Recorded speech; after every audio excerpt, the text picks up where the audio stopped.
वफाकी तहकीकाती इदारे ने अमरीकी शहरी मैथ्यू और FIA के एहलकार एहतशाम उल हक को ड्यूटी मजिस्ट्रेट की अदालत में पेश किया और 12 दिन के जिस्मानी रिमांड की इस्तदा की। ताहम अदालत ने मुल्जिमान का सिर्फ 3 दिन का रिमांड मंजूर किया। अमरीकी शहरी मैथ्यू को ब्लैक लिस्ट होने के बावजूद पाकिस्तान में दाखिल होने पर गिरफ्तार किया गया है, जबकि FIA एहलकार पर गफलत का इल्जाम है।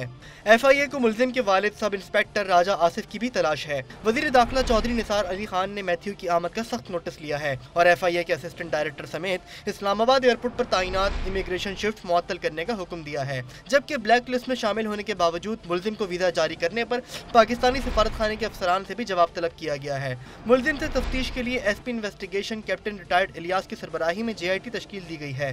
टीम में FIA, IB और ISI के अफसरान भी शामिल होंगे। मुल्जिम मैथ्यू को 2011 में हसास तनसीबात के करीब से गिरफ्तार किया गया था और वीजा मनसूख करने के बाद पाकिस्तान बदर कर दिया गया था।